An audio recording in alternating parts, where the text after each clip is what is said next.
네, 5월 23일 주일이네요. 오늘은 성령 강림절로 지키고 있고 또 교사 주일로 저희가 지키고 있어요. 우리 또 선생님들 위해서 또 기도해 주시고 우리가 이 중고등부 안에서 믿음의 좋은 그런 교육들을 잘 받고 비록 코로나 때문에 모이지는 못하지만 또 영상으로나마 또 예배를 빠지지 않고 잘 드리는 우리 친구들이 되었으면 좋겠네요. 우리 함께 찬양 드릴게요. 이제는 내가 없고라는 찬양입니다.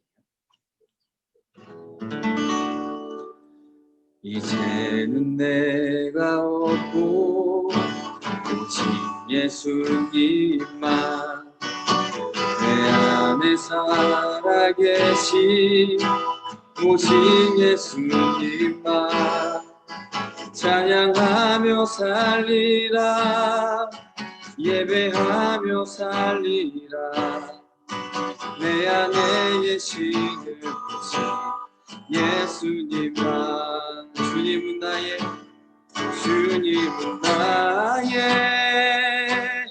아바 아버지 내 사랑 영혼 만지시고 주님은 나의 하늘아버지 나의 모든 것 주님께 맡기리 이제는 내가 없고 오직 예수님만 내 안에 살아계신 오직 예수님만 찬양하며 살리라 예배하며 살리라 내 안에 계시는 예수님만 이제는 내가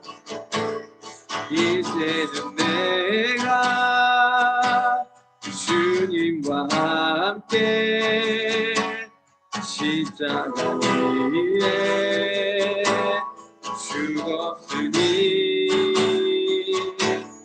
이제는 내가 산 건 아니요 내 안에 주님이 사신 것이라 이제는 내가 없고 예수님만 내 안에 살아계신 오직 예수님만 찬양하며 살리라 예배하며 살리라 내 안에 계시는 예수님만 아멘. 우리가 계속해서 이제 출애굽기의 내용을 말씀을 살펴보고 있는데요. 이 이스라엘 백성들은 애굽에서 나온 뒤에 광야의 길을 걸어가죠. 그 가운데 백성들은 여전히 모세와 하나님을 원망하고 불평을 해요. 하지만 그래도 하나님은 그들을 사랑해 주셔서 그들을 불기둥과 구름기둥으로 인도해 주시죠. 또 아침에는 만나로 먹여주시고 저녁에는 메추라기로 먹여주셨어요.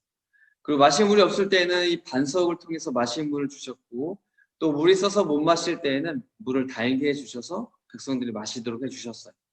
이런 여정 가운데 이스라엘은 시내산이라는 곳에 도착을 하게 돼요. 이 이스라엘의 출애굽 여정 가운데 어떻게 보면 가장 중요한 장소가 시내산이지 않을까 생각을 해요. 왜냐하면 이 시내산에서 하나님께서 이 이스라엘 백성들에게 십계명을 주셨기 때문이죠. 출애굽기 19장에 보면 이 이스라엘이 시내산에 도착을 해요.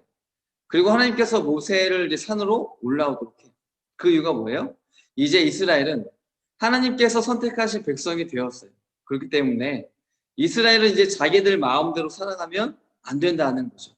하나님의 백성이면 하나님의 백성답게 살아가야 되는 거예요. 그래서 이스라엘이 이제 하나님을 믿고 하나님의 말씀대로 살아가도록 하기 위해서 십계명을 주시는 거예요.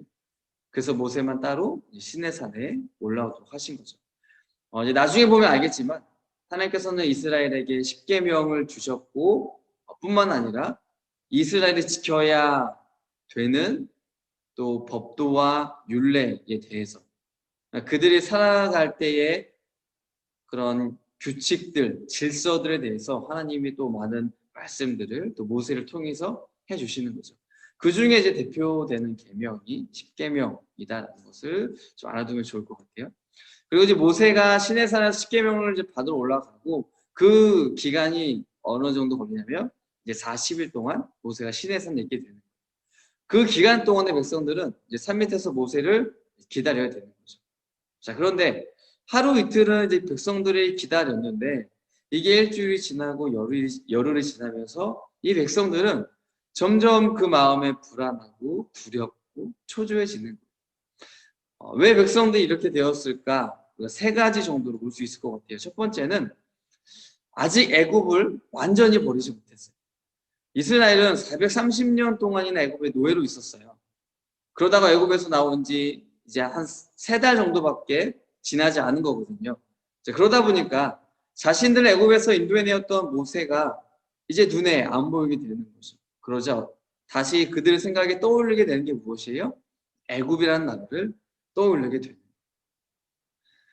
그 아직 430년의 긴 시간 동안 애굽에 노예로 있었기 때문에 모세가 눈에 안 보이자 결국 이들이 다시 기억하고 떠올릴 수 있는 것은 비록 노예였지만 어쨌든 잠잘 수 있고 먹을 것이 있었던 애굽을 떠올리게 됩니다. 하나님이 그 10가지 재앙을 내려주고 그들을 그렇게 데리고 나왔는데 그들은 또다시 애굽을 떠올리는 거죠. 그러니까 애굽을 완전히 버리지 못한 백성들의 모습이에요. 자, 두 번째로는 광야의 낯설음이 그들 가운데 있었어요. 비록 애굽에서 노예로 지냈지만 그래도 잠잘 수 있었고 먹을 것이 있었잖아요. 근데 광야는 독사도 있고 강도의 위험도 있고 또 낮에는 뜨겁고 밤에는 춥고 마실 물도 없고 먹을 음식도 없는 정말로 나의 생명을 장담할 수 없는 매우 위험천만한 곳에서 생활하는 것 자체가 이 백성들은 두렵고 무서웠던 거죠. 세 번째 이유는 어쩌면 가장 중요한 이유일 수도 있을 것 같아요. 하나님에 대한 믿음이 없었어요. 백성들이 애굽에서 나왔을 때 홍해바다가 가로막고 있었고 뒤에는 애굽 쫓아오고 있었잖아요. 하나님이 홍해바다를 갈라주시고 또 뒤쫓아오던 그 애굽 군대를 하나님이 다 물리쳐 주셨어요. 그 광야에서 그들에게 먹을 음식과 양식들을 주셨고 그들을 인도해 주셨죠. 함께 하시면도 불구하고 이 백성들은 여전히 하나님을 믿지 못했던 거예요. 그래서 이러한 이유들로 인해서 백성들은 자신들을 애굽에서 인도해낸 지도자의 그 모세가 눈에 안 보이자 두렵고 불안하고 초조했어요. 그래서 백성들이 한 일이 뭐예요? 하나님을 찾았나요? 아니에요. 이 모세의 형인 아론을 찾아요. 아론은 누구예요? 하나님께서 모세를 애굽 왕 바로에게 보낼 때 함께 보낸 사람이 이 아론이에요. 그러니까 백성들이 보기에는 어떻게 보면 모세가 대장이라면 아론은 이제 부대장 정도로 생각을 했던 거죠. 그리고 대장인 이제 모세가 눈에 보이지 않자 그 뒤에 사람이 아론을 찾아와서 이야기를 하죠. 자, 백성들이 뭐라고 하냐면 왜 모세가 시내에서 내려오지 않습니까? 혹시 그곳에서 무슨 일이 생긴 게 아닐까? 꼭 죽기라도 했으면 어떡하냐? 우리는 더 이상 모세를 기다릴 수 없다. 그러니까 우리를 인도할 신을 지금 만들어 주십시오. 자, 아론은 백성들의 말을 듣고 뭐라고 했을까? 안 됩니다. 하나님을 믿어야 됩니다. 우리를 인도하시는 하나님밖에 없습니다. 라고 하는 것이 아니라 백성들에게 이야기를 하는 거예요. 너희들이 가지고 있는 금 귀고리들을 빼서 다 가지고 와. 이제 출애굽기 12장에 보면 이스라엘의 백성들이 이 애굽에서 나올 때 하나님께서 빈손으로 나오게 하시지 않고 값진 물건들을 가지고 나오도록 해주셨어요. 그래서 이제 35절에 보면 은과 금으로 만든 보석과 옷을 가지고 나왔고 또 36절에도 보면은 값진 물건들을 많이 가지고 나오도록 해주셨어요. 그 이유는 먼저는 이제 430년이라는 긴 시간 동안 이스라엘 백성들이 애굽에서 고되게 노예 생활을 한 거잖아요. 그래서 먼저는 그들이 한 노동의 대가로 당연한 몫을 하나님이 백성들에게 챙겨주신 것이죠. 또 하나는 이들이 가지고 나오는 것으로 나중에 보면 이제 성막을 만드는 또 성막에 쓰이는 도구들을, 그 기구들을 만드는 일에 사용하기 위해서 하나님께서 금과 은과 보석들, 값진 것들을 가지고 나오도록 해주신 거죠.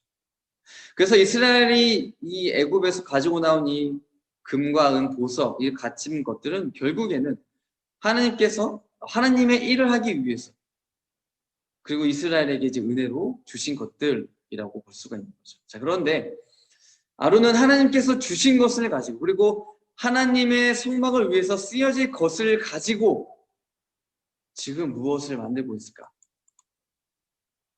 자, 4절에 보면 아론은 백성에게서 받은 금을 녹인 다음 그것을 틀에 부어 송아지상을 만들었습니다. 그러자 백성이 말했습니다. 이스라엘아, 이것이 너를 이집트 땅에서 인도해낸 신이다. 여러분, 아론, 우리가 살펴봤잖아요. 아론 역시도 하나님께서 모세와 함께 보낸 사람이에요. 그러면 아론도 백성들을 하나님께로 인도해야 되는 책임이 있는 사람이죠. 그런데 아론은 지금 어떻게 행동을 하고 있어요? 백성들이 하나님을 믿지 못해서 우리를 인도하는 그런 눈에 보이는 신을 만들어 달라고 했을 때 그들의 요구를 단호히 거절을 하고 그들을 책망하든지 아니면 그들을 타이르든지 이렇게 했어야죠. 불안해하고 무서워하는 백성들에게 하나님을 믿고 기다려야 한다. 이것을 아론은 백성들에게 이야기해 줬어야 됐어요. 그렇게 가르쳐 줘야 됐던 거죠. 하지만 아론은 백성들의 요구를 듣고 그들의 요구를 그대로 들어줘요. 백성들을 올바르게 지도하고 인도해야 할 지도자가 오히려 백성들이 악을 행하는 그 일에 동참을 하고 그들이 하고 싶은 대로 허락을 하게 되는 거죠. 그리고 백성들, 이 아론이 만든 금송아지를 보고 백성들이 외치죠. 이것이 우리를 애굽에서부터 인도해낸 신이다. 자, 하나님께서는 분명히 애굽에서 이스라엘을 데리고 나오실 때 10가지의 재앙을 내려주셨어요. 그리고 애굽에 내린 이 10가지의 재앙, 이 심판은 그 당시 애굽 사람만 심판하는 것이 아니라 이 애굽 사람들이 믿고 있는 신들에 대한 심판도 하나님이 동시에 하신 거예요. 그래서 10가지 재앙 중에서 특별히 5번째 재앙이 뭐냐면 악질이거든요. 이 재앙은 뭐냐면 말과 나귀와 낙타와 소와 양 같은 그런 가축과 이 짐승들이 병에 걸려서 죽는 재앙이 5번째 재앙. 왜 이 재앙이 있었냐? 이 당시 애국 사람들은 이 짐승들의 그 형상을 만들어서 신으로 섬겼단 말이죠.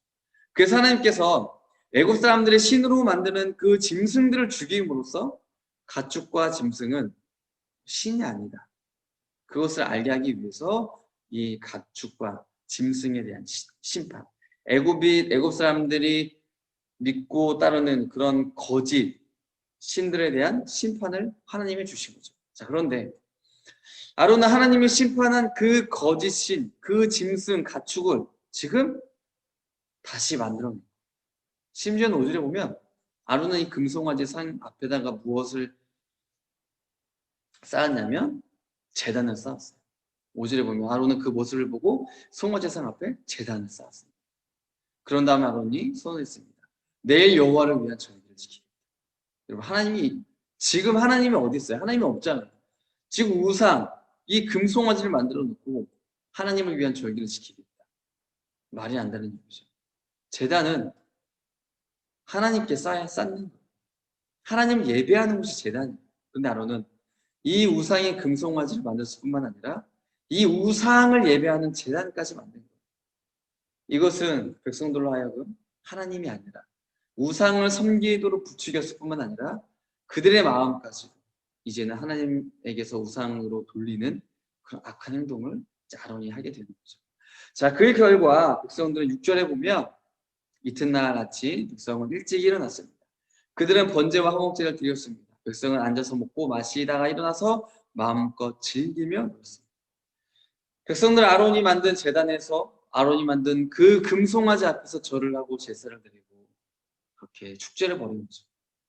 여기 말해서 그들이 즐기며 놀았다 이 말은 단순히 그들이 거기서 먹고 마셨다 이 말이 아니라 애굽 사람들이 우상들을 섬기면서 그들 앞에서 즐기고 놀았던 그 행위들이 뭐냐면 성적인 굉장히 음란한 행동들을 그 앞에서 행했다는 거죠. 그러니까 이러한 행동은 지금 이스라엘 백성들이 똑같이 하고 있는 거예요. 그래서 하나님 보실 때 이 백성들의 모습은 하나님을 거역하는 것이고 하나님 앞에서 죽어마땅한 그런 죄를 짓고 있는 거예요. 그래서 하나님께서 모세에게 이렇게 말씀해 주시죠. 7절에 보시면 여호와께서 모세에게 말씀하셨습니다. 당장 이 산에서 내려가거라. 내가 이집트 땅에서 인도해낸 내 백성이 끔찍한 죄를 짓고 있다. 자, 하나님께서 모세에게 이 산에서 당장 내려가라고 말씀하셨어요. 그러면서 이스라엘 백성들을 뭐라고 부르시냐면 내가 이집트 땅에서 인도해낸 내 백성. 이렇게 말해요. 하나님은 지금 이스라엘을 내 백성, 나의 백성이라고 말씀하지 않으시죠. 내 백성, 너의 백성, 지금 모세의 백성 이렇게 이야기를 하고 계십니다. 근데 원래 하나님은 이스라엘을 애굽에서 인도해내신 목적이 뭐예요? 이스라엘을 나의 백성으로 삼으시기 위해서 애굽에서 데리고 나오신 거예요. 그래서 그들을 지키시고 돌보시고 인도해 주신 거죠. 근데 이스라엘은 그런 하나님을 버리고 지금 우상을 선택한 거예요. 그들 스스로가 하나님의 백성이 되기를 거부하는 모습이에요. 그래서 하나님도 이스라엘을 나의 백성이라고 하지 않으시고 모세 너의 백성, 너의 백성들이 지금 끔찍한 죄를 짓고 있다. 이렇게 말씀하신 거죠. 이 이스라엘과 하나님과의 관계가 깨어진 거예요. 이스라엘과 하나님 사이의 그 죄가 거기에 비집고 들어온 거죠. 마치 아담과 하와가 원래 하나님과 친밀한 그런 사귐에 갖고 있었고 사랑의 관계를 갖고 있었는데 이 아담과 하와가 선악과를 먹음으로써 죄가 들어오고 하나님과의 관계가 깨어졌듯이 지금 이스라엘과 하나님과의 관계도 죄로 인해서 깨어지게 됩니다. 왜요?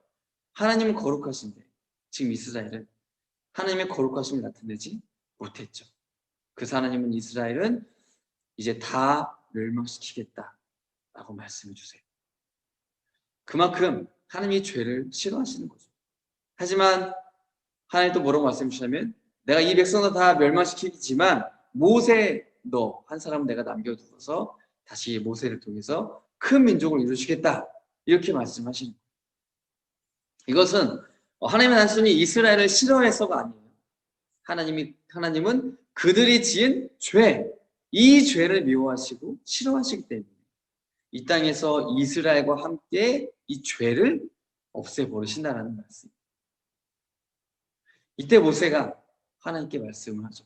하나님, 이스라엘을 한 번만 용서해 주세요.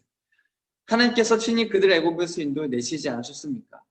만약 하나님이 지금 여기서 이스라엘을 다 죽이신다면 애굽 사람들이 이렇게 나중에 이야기할 것입니다. 여호와가 이스라엘을 애굽에서 인도해낸 그 이유가 무엇인지 아느냐? 그것은 그들을 광야에서 이 시내산에서 죽이시기 위해서 그들을 죽이기 위해서 애굽에서 데리고 나온 것이다. 그러니 하나님 저들을 죽이지 말고 용서해 주세요. 악인들이 그렇게 말하는 것을 말하지 않도록 하나님 그렇게 해주세요. 이렇게 요청하고 있는 거죠. 모세는 또 하나님께 이어서 이야기를 해요. 하나님께서 저의 조상의 아브라함과 이삭과 그들의 자손이 이스라엘을 기억해 주세요. 하나님께서는 약속해 주시지 않으셨습니까? 내가 너희 자손을 하늘의 별처럼 많게 할 것이다. 바다의 모래와 같이 셀 수 없게 많게 하실 것이다. 이것이 하나님의 약속이지 않습니까? 그리고 그 자손들을 약속의 땅으로 인도해 주셔서 그곳에서 살도록 하신다고 하나님이 그렇게 말씀해 주셨잖아요.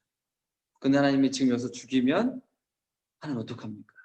그러니까 하나님 저들을 죽이지 마시고 하나님 한 번만 용서해 주세요. 라고 모세가 하나님께 기도를 하는 거예요. 이러한 모세의 말을 들은 하나님께서는 다행스럽게도 다시 한번 이 이스라엘에게 은혜를 베풀어 주시는 거예요. 자, 14절 말씀해 보시면 그러자 여호와께서 마음을 돌리셨습니다. 여호와께서는 처음에 뜻하셨던 것과는 달리 자기 백성을 멸망시키지 않으셨습니다. 하나님께서는 이 모세의 말을 듣고 마음을 돌리셨어요.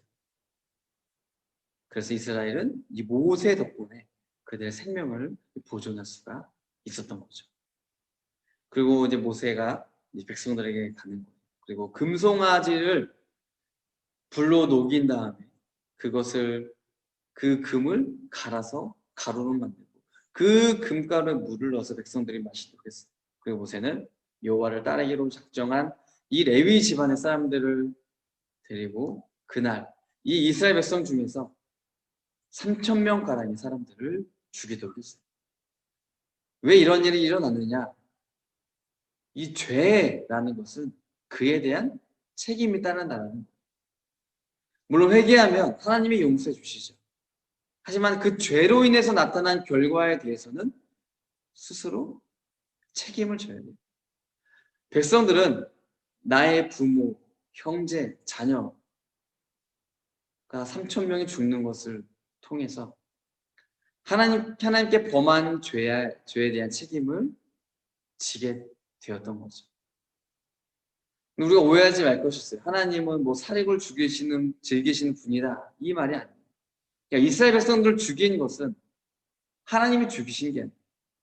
결국에는 이 죄가 그들을 죽게 만듭니다. 그만큼 죄라는 것이 얼마나 무서운 것인가를 이 사건을 통해서 우리에게 알려주는 거죠. 죄는 사람을 죽여요. 죄는 생명을 소멸시킨다. 그래서 오늘 본문을 통해서 우리가 세 가지를 기억했으면 좋겠어요. 첫째는 눈에 보이지 않는 하나님을 믿자. 백성들은 눈에 보이지 않는 하나님보다 눈에 보이는 모세를 믿었죠. 그리고 눈에 보이는 모세가 보이지 않자 이번에는 눈에 보이는 금송아지를 만들고 그것을 믿었어요. 여러분 이러한 믿음은 분명 잘못된 믿음이에요. 백성들은 하나님을 믿은 게 아니라 뭘 믿은 거예요?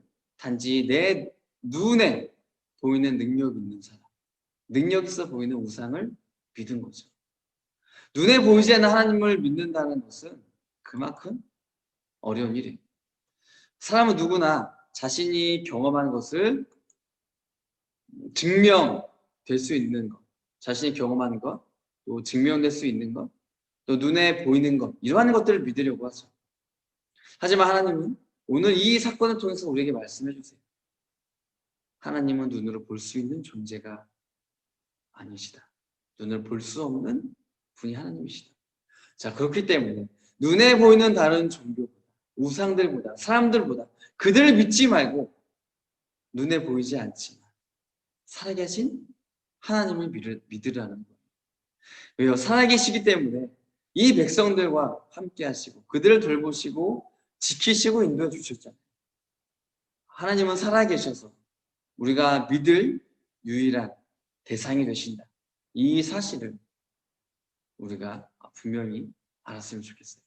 자, 두 번째는 하나님의 백성이 되자. 하나님께서는 하나님을 믿지 못하고 금송아지를 만들어서 섬기고 그 앞에서 음란한 그런 행동들을 하는 것을 보시고 이 이스라엘을 향해서 나의 백성이라고 하지 않으시고 너의 백성 이런 말씀을 주셨어요. 무엇이 하나님으로부터 하여금 이 이스라엘을 너의 백성이라고 하게 했을까? 바로 죄예요. 이 죄는 하나님과의 관계를 깨뜨려요. 하나님과 나 사이를 방해한단 말이죠. 하나님과 내가 가까이 하지 못하도록 막는 것이 죄예요. 이 죄를 지음으로써 우리는 하나님 앞에 나의 백성이 되는 것이 아니라 너의 백성이 되는 거예요. 그렇기 때문에 우리는 늘 나의 삶을 돌아보고 나의 삶 속에 악한 모습들이 있고 그런 죄를 짓는 모습들이 있는 것이 아니라 이것들을 다 버리고 하나님의 말씀에 따라 살아가서 하나님의 백성, 나의 백성으로 인정받는 우리 중고등부가 되었으면 좋겠어요. 자, 마지막으로 회개하면 용서해 주신다. 하나님은 이러한 이스라엘의 죄를 보시고 백성들을 멸망시키겠다라고 말씀을 주셨죠. 하지만 모세의 그런 간곡한 부탁을 하나님께서 들어주시고 어떻게 해요? 백성들을 용서해 주세요. 그 마음을 바꿔주셨단 말이죠. 물론 백성들이 직접 용서를 구하는 것은 아니지만 하나님은 모세가 백성들을 용서해달라고 하는 그 요청을 들어주셔서 백성들의 죄를 용서해 주시. 이처럼 하나님께서는 내가 나의 잘못을 나의 악함을, 나의 죄를 하나님 앞에 솔직히 고백하면, 내가 용서해 달라고 하면 하나님은 나의 죄를 용서해 주는 분이세요. 멸망당할 수밖에 없는 나를 멸망시키지 않고 내가 죽지 않고 살게 해주시는 분이 하나님이신 거죠. 그래서 이 죄라는 것을 우리가 날마다 하나님 앞에 회개하고, 그래서 우리가 영원한 죽음인 이 지옥을 향해 가는 것이 아니라 매일매일 회개하고 용서를 구함으로써 영원한 생명을 얻어서 하나님 나라의 자녀가 다 되는 우리 중고등부 친구들이 다 되기를 바랍니다. 제가 잠시 기도할게요. 참 좋으신 하나님 감사합니다. 오늘 이스라엘 백성들은 눈에 보이지 않는 하나님에 대한 믿음이 없이 눈에 보이는 것, 또 우상들을 섬기고 그것을 믿었습니다. 지도자로 세움을 입은 아론조차도 눈에 보이지 않는 하나님을 믿지 못하고 죄를 짓고 또 백성들로 하여금 죄를 짓도록 그렇게 했습니다. 하나님, 눈에 보이지 않는 하나님을 믿는다는 것, 우리가 교회에 나와서 하나님의 말씀을 듣고 이 말씀에 기록된 그 예수님을 믿는다는 것, 어떻게 보면 불가능해 보이는 일입니다. 하지만 주님께서 우리에게 은혜를 베풀어 주신다면, 주님께서 우리의 마음 가운데 믿을 수 있는 마음을 허락해 주셔서 하나님의 말씀을 받아들일 수 있는 그런 마음을 주님께서 주셔서 우리 친구들이, 우리 중고등부 모든 학생들이 이 세상을 만드신 그 창조주 하나님, 그리고 이 땅 예수님을 보내주셔서 그 예수님을 믿는 사람, 그 앞에 죄를 회개하고 용서를 구하는 모든 사람마다 하나님의 자녀가 되는 은혜를 주신다는 것을 믿음 가운데 받아들이고 고백하는 우리 친구들이 다 될 수 있도록 주님 도와주세요.